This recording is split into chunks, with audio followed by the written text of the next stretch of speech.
sekarang sedang ribut Bang, karena kemarin Ade Armando mengkritik BEM UI dan BEM UGM terkait politik dinasti di Yogyakarta itu Bang. Nah sekarang ada reaksi balik dari masyarakat Jogja untuk akan mendemo Ade Armando katanya, tapi itu kantor PSI yang di Jogja. Gimana Bang? Ya, saya melihat bahwa memang Ade Armando ini bukan yang pertama sekali lagi bicara tentang Yogyakarta dalam konotasi yang negatif ya pandangannya. Dari sudut pandangnya terlihat sekali sangat tidak suka dengan keistimewaan Yogyakarta. Saya juga pernah melihat dan mengkritik juga Ade Armando ketika bicara tentang kepemilikan tanah di Jogja. Itu beberapa bulan lalu, dan sekarang blunder kembali dilakukan oleh Ade Armando terkait dengan dinasti di Jogja. Saya melihat satu hal, ada kesamaan memang mungkin di PSI ini adalah orang-orang yang gagap sejarah, mulai dari ketua umumnya dan sekarang Ade Armando ini terlihat menunjukkan bahwa dia tidak mengerti, memahami keistimewaan Yogyakarta. Undang-Undang nomor 13 tahun 2012 yang mengatur keistimewaan Yogyakarta ini kan ada dasarnya bahwa sejak pertama Indonesia itu merdeka, Yogyakarta lah yang menjadi tiang utama ibu kota negara. Jadi ini harus dipahami, soal keistimewaan Yogyakarta itu tidak bicara tentang dinasti politik, tetapi diberikan keistimewaan karena memang Yogyakarta ini sejak dulu istimewa.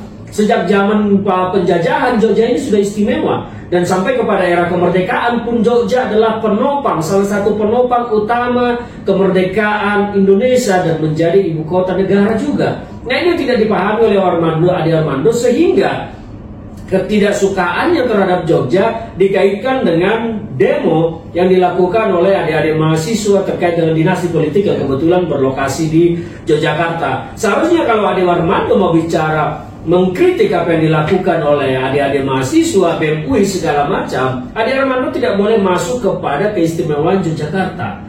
Yogyakarta ini identik dengan Jawa.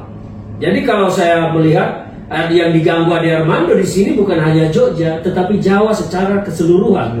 Kalau kita melihat sejarah besar Kesultanan Jogja sampai sejauh mana ya memang yang diganggu dan diusik oleh Ade Armando di sini adalah Jawa secara umum. Menurut saya, menurut pandangan saya, maka apa yang dilakukan oleh Ade Armando ini seharusnya mengkonfirmasi bagi masyarakat umum, terutama di Pulau Jawa ini, ya memang PSI bukan pilihan bagi orang-orang Jawa. Ini kita tidak sedang bicara tentang sara, ya, tetapi bagaimana ketidaksukaan Ade Armando terhadap keistimewaan Jogja itu dia tunjukkan secara vulgar dengan menyerang Kesultanan Jogja. Ade Armando harus mengerti bagaimana istimewanya Yogyakarta itu, dan bagaimana lahirnya Undang-Undang 13 tahun 2012 yang mengatur keistimewaan Jogja, bagaimana posisi Yogyakarta ketika Indonesia masa kemerdekaan hingga masa merdeka. Ya, ini tidak dipahami oleh Ade Armando, sehingga menurut saya Ade Armando telah melakukan ujaran kebencian. Ini bukan lagi kritik terhadap struktur tata pemerintahan daerah Yogyakarta, tetapi Ade Armando telah melakukan ujaran kebencian terhadap Kesultanan Yogyakarta. Itu sudah kebencian, ketidaksukaan. Bukan lagi sekedar mengkritik bahwa di sana itu tidak ada pilkada, tidak ada pemilihan umum kepala daerah dan dinasti politik sesungguhnya, tidak. Tetapi Ade Armando telah melakukan ujaran kebencian terhadap Kesultanan Jogja dan masyarakat Jogja pada umumnya. Karena masyarakat Jogja sendiri pun menerima kondisi itu dan happy bahagia. Lah kenapa Ade Armando yang sekarang ribut mengkritik itu, mulai dari tata cara pemilikan tanah di Jogja, terus sekarang kepemimpinan kepala daerah di Jogja dia ributkan. Ini Ade Armando menurut saya sudah melakukan. Tapi Ade Armando melalui akun sosial medianya tadi pagi juga mengatakan bahwa ini terlepas dari polisi daripada PSI katanya. Polisi PSI. Gimana Pak? Saya pikir Ade Armando dengan memberikan pernyataan seperti itu, dia menyadari bahwa yang dia lakukan salah. Kalau dia melakukan hal yang benar, dia akan gagah berkasa, merasa bahwa dia adalah kader PSI, caleg PSI, dan pengurus PSI. Tetapi ketika dia melakukan klarifikasi di luar PSI, dia telah menunjukkan kelabilan berpolitiknya. Yang dia sampaikan kritik itu adalah dalam konotasi politik. Ketika dia mau melepaskan diri dan berkata, saya menyatakan ini sebagai pribadi bukan kader PSI, artinya itu dia menyadari ada yang salah.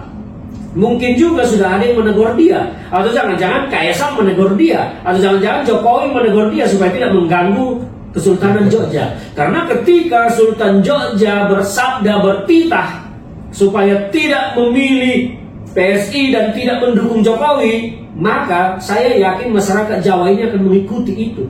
Karena posisi Kesultanan Jogja ini sangat sakral di tanah Jawa. Nah, sehingga klarifikasi yang dilakukan Ade Armando itu menunjukkan ada yang salah dengan apa yang disampaikan. Kalau tidak ada yang salah, dia tidak akan melakukan itu. Dia akan bangga sebagai kader PSI. Tapi berbicara abang jangan lupa juga, Ade Armando itu adalah seorang dokter ilmu komunikasi loh. Kalau zaman sekarang ini profesor aja banyak yang bego kok. Kenapa kita harus melihat dia sebagai seorang dokter komunikasi? Justru dia mengkonfirmasi dirinya nothing. Dia bukan siapa-siapa dengan berpendapat seperti itu dengan gelar doktornya. Maka saya meragukan kapasitas dia sebagai seorang dokter.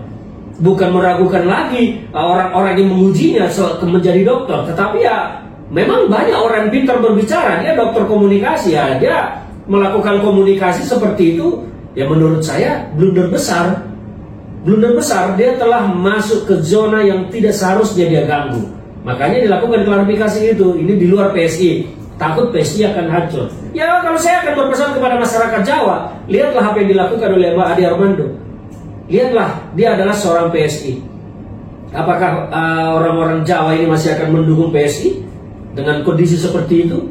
Ya menurut saya, kalau saya orang Jawa, saya tidak akan memilih PSI. Tapi ini sekali lagi, kita tidak sedang bicara tentang sara, tetapi kita harus melihat rentetan benang merah Kesultanan Jogja dengan masyarakat Jawa seperti apa. Itu harus dilihat. Nah, Ade Armando masuk ke ruang yang terlalu dalam, terlalu jauh, yang tidak seharusnya diusik.